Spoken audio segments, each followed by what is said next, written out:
Sweet Home Chicago. We visit Chicago for our episode tonight. The Ford plant in Chicago is a beehive of sexual harassment, and the title of this episode on the 20th of December 2017.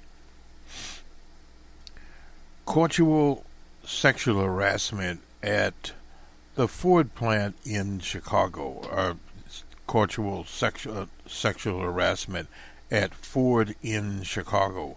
We're working with that title. We'll get it right.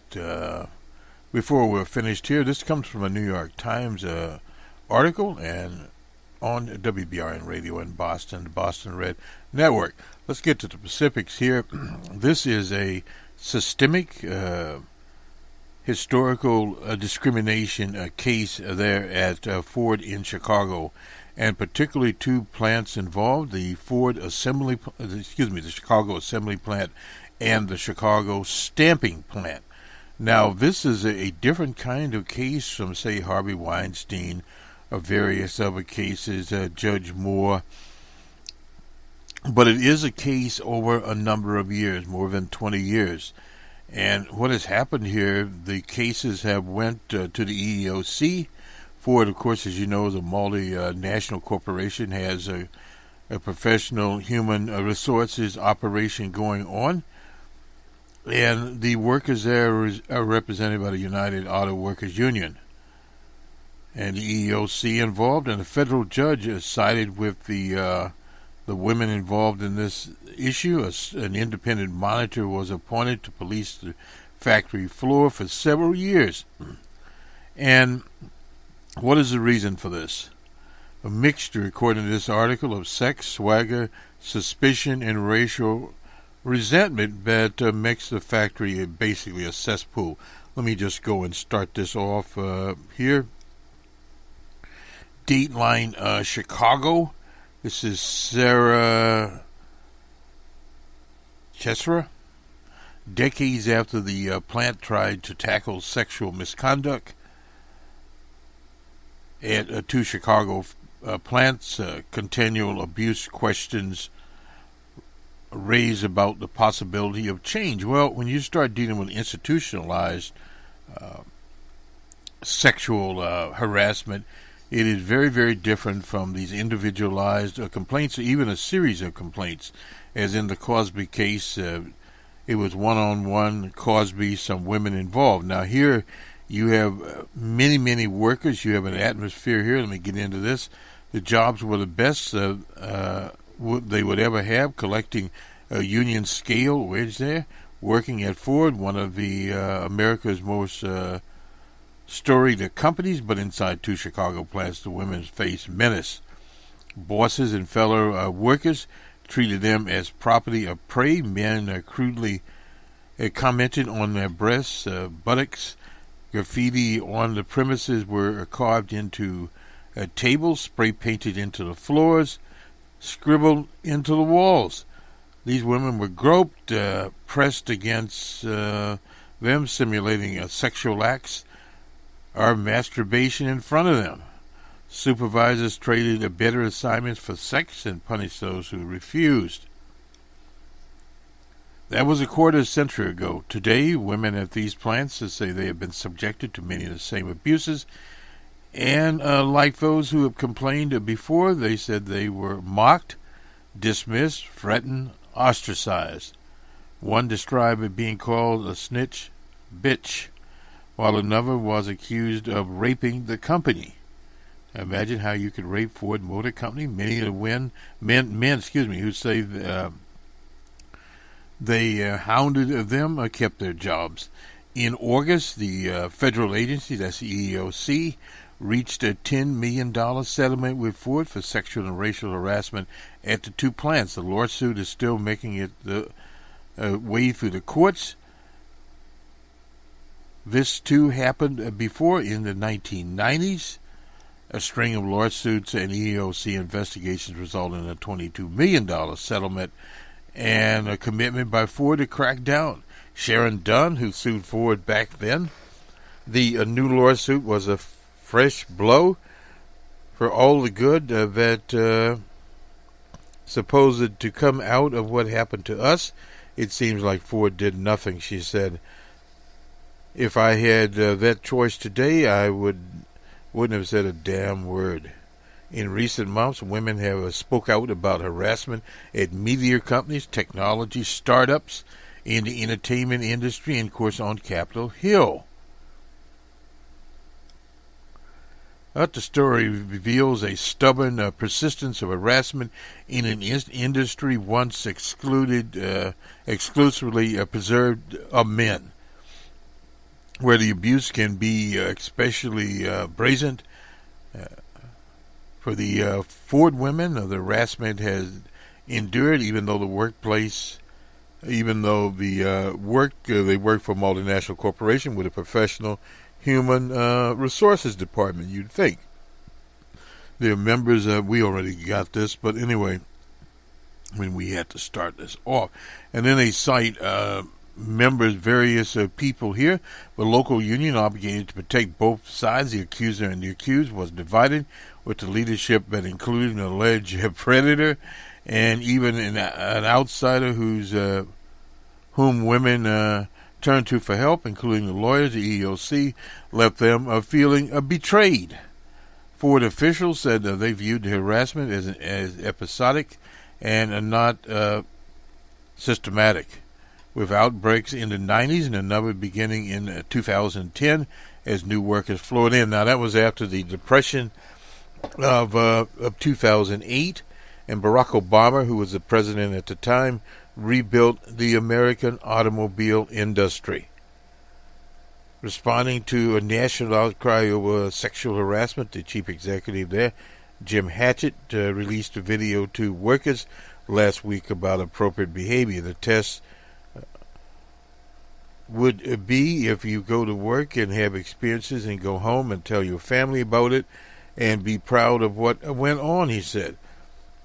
We do not expect or accept any harassment in the workplace at Ford. No doubt about it.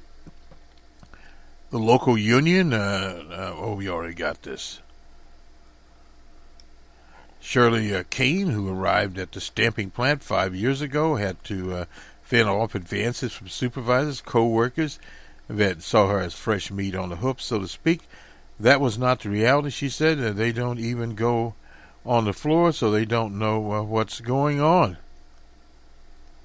Oh boy! I mean, this is one of the more sad situations. I've been involved in sexual discrimination lawsuits with the EEOC in court with a racial discrimination lawsuit, but nothing as pervasive as this one.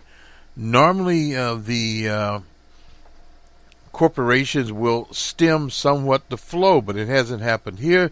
We have Shirley Thomas Moore, a teacher who came to Ford to make better money. Recalls the scenes in the mid '80s. That's a long time back. That was the fresh meat syndrome. Her husband, Terrence Moore, also worked at the plant. Men would stake their claim today, according to workers. Some women said they know how to shut down unwanted advances, and saying, "I don't play," and slap them. Anyway, Jamie Jones, a union representative, said the problem should not be minimized, describing the attitude of many men at the factories. If you're going to want to eat, that's that porterhouse steak. The giant assembly plant in Chicago sprawls like a low-slung fortress over an isolated stretch of south side Chicago. Now, this is down near the Indiana border. The oldest continually operated plant at a company that once revolutionized manufacturing with the Model T. Now it has the Ford Explorer and Taurus. The women joined the workforce during World War II when the factory made M8 armored cars. It was not until the 70s that they routinely held permanent positions on the line. By then, Ford had built a second plant, that's a stamping plant, to supply parts. Today, the two plants employ 5,700 workers. Just a third are women. Well, that's better than some places. particularly in information technology. We don't have a third. As women were finding their way into Ford, the nation's manufacturing base was eroding, and overseas competition threatened the automobile industry. Doris Hardy, one of the first women to arrive, was told by a male worker she belonged at home in the kitchen. That was Thomas Moore again, who arrived later, said men felt that newcomers were taking their jobs. 2 decades later, a foreman told Suzette Wright that women should never have been hired. Well, forget that one. A job at Ford was considered a golden ticket. Ms. Wright, a 23-year-old single mother, was offered a spot at the assembly. That was in 1993. She was elated. In an instant, her hourly tips to about, she was a part-time job at a hair salon, receptionist, and data entry. Over time, she earned $70,000 a year, and welcome into the middle class, no doubt. Good money for those without a college degree. Wright and others discovered a robust underground economy at the factory. This happened in Detroit and many, many other places where people were selling all kinds of things, from televisions to drugs to guns, for sale inside and then sex outside. Ms. Wright settled in as she asked a co-worker to explain something. Why were men calling... anyway, we'll skip all this mess. Wright is an African-American, and those accused of harassment, including African-Americans, Europeans, and Latinos. In other words, they were all equal opportunity employers there. Ms. Wright tried to ignore them. Veteran female workers warned that reporting behavior brought on even more trouble. And this is what happens in this type of environment. A little bit different from rendezvous in a hotel room where someone like Harvey Weinstein is asking for a massage. But if you have a whole bunch of people asking for a massage, it's a different situation. She said one trusted mentor made a crack about giving her $5 for oral sex. Even the prostitutes on the streets were getting more than that. So, in other words, Ms. Wright's story here, when the lawsuit was settled in 2000, Wright had to leave Ford, and that was unfortunate right there. Some of these damn lawsuits have in it a clause that you leave. Wright had to leave. Ms. Gray was able to return. The harassment subsided for a while, she said. She and others said, but soon came back as Louis Smith, a 23-year veteran of Ford, could see some of the damage. I would never want my daughter to work here. In 5 years, one woman said a male co-worker hit her on the buttocks, and the supervisor told the female subordinate, I want to screw you. Oh boy. This is something else. Anyway, an Army veteran who accused a man of groping her, Daddy Ford, First President Ford, is not the only groper around. She was physically blocked by his friends from doing her work. She later said that she found her car tires slashed in the parking lot. Not unusual there. So the retaliation, buddy system, some of the worst things ever. I was so lost, afraid, and realizing I had children to care for, she said afterwards.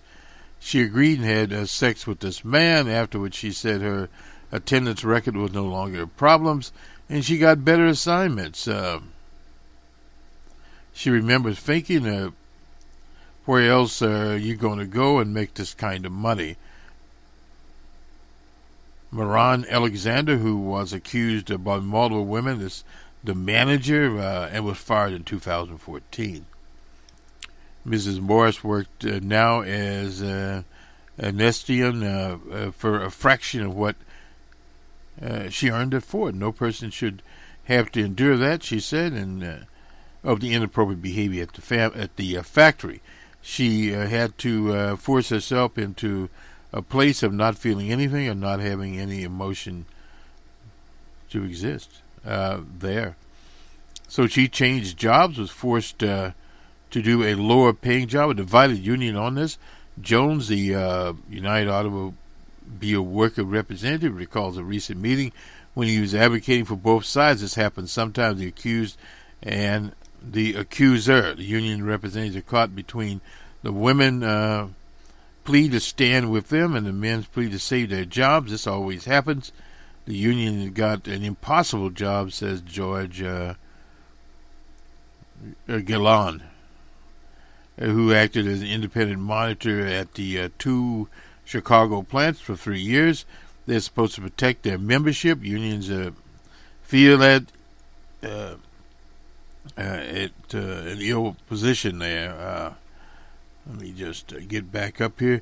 You know, women, how do you know the woman is telling the truth? One-on-one, he said, she said situation. The union has an impossible job.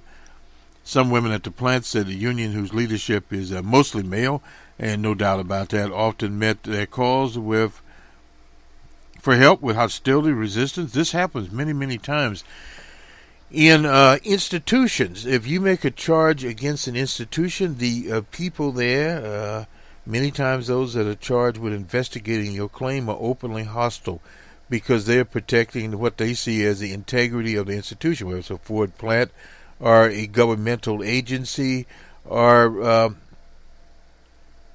state, local, federal, what have you. This is what you face there until you crack it wide open, and once it becomes cracked wide open, it is cracked wide open. One woman said a representative downplayed her co-workers' vulgar comment about her body, saying that's just him. The man has no filter. Used the word filter. Interesting. And number was told not to bother filing a report against a union representative who forcibly kissed her. Now, this was not like Tweeden and Senator Al Franken, which was acting at the time. The Army veteran here was groped. Her name was Tanya Exum, E-X-U-M.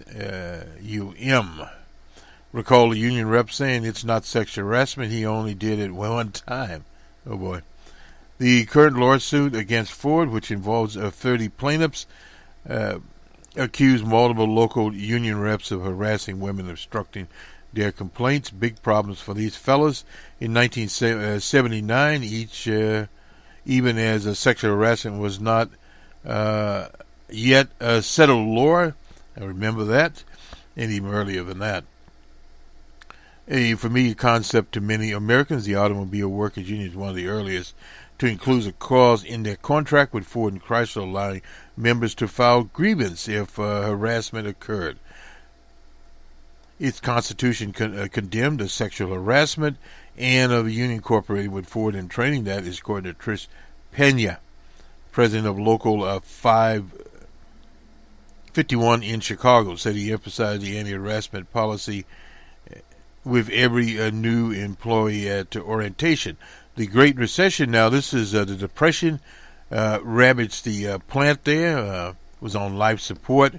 Bill Dirksen, the Ford Vice President of Labor Affairs, the plant laid off 700 workers in 2008.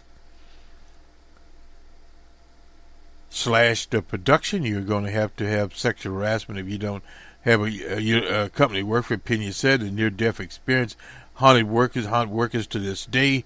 Terry Lewis Bledsoe remembers a union rep warning her to stop filing complaints if you're going to be called a troublemaker.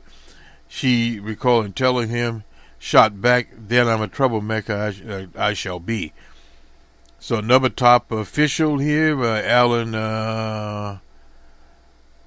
Millender, who is known as Kobe, is a polarizing figure. Some women praise him for helping them, and he's won 2 terms. Others accuse him of harassment, including Morris. She lost her job in January 2014 and turned to him for assistance. So Millender told her that she should have to get on her knees if she wanted her job back.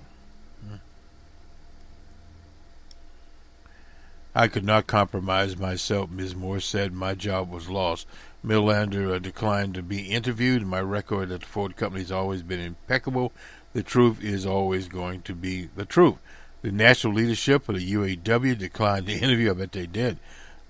But Mr. Dirksen said the company does not hesitate to punish anyone who violates its sexual harassment policy. Ford suspended Millander for 2 weeks in 2015 for improper conduct, making improper comments, and improperly unwanted touching. That's according to documents obtained by the New York Times. So this guy does not have an impeccable reputation, period. Howard Stamps, a longtime Ford veteran, transferred to Chicago, probably from Detroit. Yeah, near Detroit. He was jolted by the everything goes culture he encountered. Sweet home Chicago. But the company is unique among the big three auto makers, controlled by one family since the heyday of old Henry Ford. Blue-collar workers used to say they worked at Ford, and the family still talks of the close tie to workers. But from the factory floor, many workers view the company as defensive and attentive about long simmering problems, enacting its strong measures against sexual harassment only after pressure from women and outside lawsuits from the EEOC. In the mid-90s, some women at the Chicago plant had enough. They filed dozens of complaints. They were on Dateline NBC segment on work. That was in 1998. After long negotiations, the lawsuit was dismissed in exchange for a tough settlement with the federal agents in 2000. Ford paid $22 million, with $9 million in damages to the women. Mr. Gillan recalls that 100 women received payments at typicals in such agreements, and these agreements are rotten to the core, let me tell you. Firing workers demonstrated that harassment came in with steep penalties. Ms. Thomas Moore, the former teacher, was among those asked to conduct classes. Once you cross into what we call Ford world, she said everybody was supposed to be treated as co-workers. Men scoffed, cracked jokes. She felt the training was having an effect. One day a man spoke up saying he had wronged a co-worker by lying about having sex with her. For a time, many women said the plant seemed quieter. When the monitoring ended in 2003, they gave Ford high marks, and it's easy to backslide. That is from Mr. Gallant in an interview there. Back from the brink of economic collapse in 2010, and this is quite common. People behave differently when they are under stress of immediate demise. The rush to ramp up production, the training lagged, and that is not unusual either. Ford Thomas refused to excuse workers from class, according to Ford Thomas. Received a piece of paper outlining the harassment policy. Complaints of harassment at the plant started to spark again in 2011. Just think where they are now, the new regime. There appeared to be a gap in expectation. Like most companies, Ford was bound by privacy protections and unwilling to communicate specific findings. Some women felt grilled as if they were lying and frustrating. And now this is another part of it. There, the plaintiff becomes the victim or the defendant. They were told it had been handled. That's according to LaWanda Jordan, referring to her complaint about a supervisor who was fired 2 years later. The case had been closed. They couldn't discuss it. That's around the privacy excuse. An employee who investigated the complaint said Ford was insistent on proof. Our policy at Ford told us by our bosses that I don't agree with. Was it there were no witnesses? Was nothing could be done? That's according to Grant Crawley, a former labor relations representative at the stamp plant. Mr. Crawley said he was asked to leave Ford this year after he posted on Slap Chat about a departing an expletive about a departed worker who left him with extra work. Ford said investigators took credibility into account. Excuse me. Even if investigators could verify some individuals' accusations, the company often fails to consider patterns of behavior. Now, this is where the institutionalized part comes in. Very, very important. Keith Hunt, the lawyer who represented women in the 90s and today describes a case of 4 men who were subject to numerous complaints by women dating back years, in one instance 3 decades ago, that were only filed a few years ago. Julie Lavender, Director of Personnel Relations and Employee Policies, said that Ford now gives more weight to multiple complaints. Well, they should have to begin with. Christy Vaughn arrived at the assembly plant with an influx of transfers. That's in 2012. And she was given a job of all things putting on radiator caps. He called himself White Chocolate. This is some character named Reese, who was later fired. But 2 other employees, Mr. Stamps and a man who insisted on anonymity because they feared retaliation, said they witnessed old Reese's advances towards Ms. Van, and neither were questioning the inquiry. That figures. The documents indicate that the company did not sustain Ms. Van's complaint, but later, without specifying any episode, the EEOC determined that she had been subject to sexual harassment and gender discrimination. Several other women accused O'Reilly of harassment, which he obviously denied. And Mr. Reese said he was fired in 2015. My life was shattered. Well, you can go out and stand on the corner. Starting 6 years ago, multiple women once again turned to the EEOC and their lawyers. Where was Gloria Allred and Ms. Bloom when all this is going on? These are working class people. Incidentally, they pretty much are in the middle class scheme. Mr. Hunt filed a lawsuit. Ford accelerated charges as both were unfounded. Company executive said that they acted independently of the inquiry and legal action. One supervisor was fired. That was in 2014.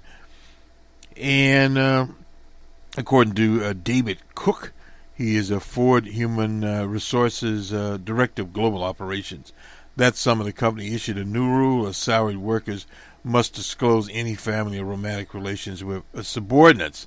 Now, what used to happen was, and this happens in many places, when job postings come up, family members, friends, and anyone else would recommend people, and of course outside hires would be excluded unless it's on a union agreement where you say, for instance, come in from Detroit.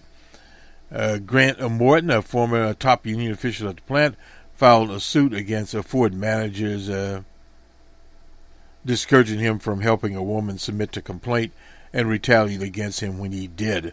The lawsuit claimed that a senior executive told him, "Your people better stop complaining." The manager denied his account. Mr. Morton reached a confidential settlement, which means he'll never talk about anything. In August, the EEOC announced the $10 million settlement with Ford. The agreement requires improvements at Ford, including holding managers more accountable. How do we ensure sustainability? Ford's Mr. Darson said, we are going to keep asking ourselves a question. In other words, that's usually, once again, monitors would be watching closely, this time for 5 years. Julianne Bowman, the agency's Chicago director, said, about time. Let me finish this up here. Or maybe we have finished it up. I'm not sure. I thought we... All right. Mr. Gray did not regret taking on Ms. Gray, her employer, by joining the lawsuit decades ago. Many women felt betrayed by both Ford and the lawyers, and this is where it gets dicey. Ford insisted they resign as a condition to EEO settlement for additional payments. That should have never been done. Ford later told a judge that was optional. when they understood it was unconstitutional. Ms. Dunn received $225,000 a settlement. Legal records show, but as a divorced mother raising two children, she said she had no substitute for the Ford salary in 2000. Her last year, she earned $23 an hour. At bed, breakfast, and beyond, she got only a third of that, and she's lucky to do that. She worked as a home help aide, mowed lawns, and eked her way back finally to $17 an hour. She's 61 years old. Dunn said she and other plaintiffs were outraged to find their lawyers had claimed, and this is always a drawback, one-third of their awards in addition to $2.75 million in fees the judge approved. So they protest. The judge accused the lawyers of deception and ordered them to return the money. Very good right there. Several lawyers on the case, including Hunt himself, were disciplined. He said the fees were legal, but there was no intent to mislead the judge. He was a liar. He should have been disbarred. So this is some of the things that happened, and some of those attorney agreements. What happens is the plaintiffs don't have to put up any money. In other words, these lawyers are not privately held. So what they do is they get their fees and all these shabby agreements there. Ford has disciplined 27 Chicago workers for a sexual harassment, terminated 5 managers. But since that's 2015, Mrs. Lavender, said others have received lengthy suspensions. Now, that's all cloaked in privacy, so in other words, you never know about it. Recently said they've noticed a small uptick in complaints and sent reinforcements to Chicago. Well, it should not happen. Like the Chicago Assembly itself, Ms. Gray has struggled and survived. Once again, a supervisor said he has she said has a record of mistreating workers, has been berated her, even showed up at a home. Oh boy. So that's part of it. But the other week, she said Ms. Gray had felt a manager was taking her complaints as seriously. That's a common situation that people just do not listen. I remember an incident where a friend's car was stolen at a business, and the police came, etc. And a woman that worked there had some credible evidence, and the police had not paid attention to her, but she finally got her complaint in, and the gentleman received his car back. Anyway, let's go to the rest of the story here. They're running a little late. I didn't know that. Anyway, we'll do the best we can here.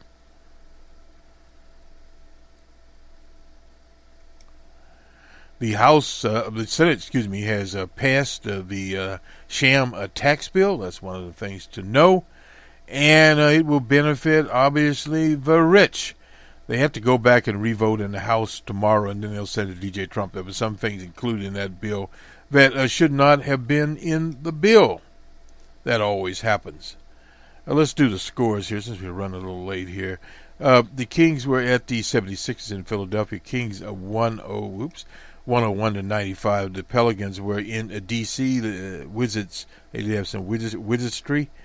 116 to 106. And finally, the Cavaliers were in Milwaukee. Bucks 119 to 116.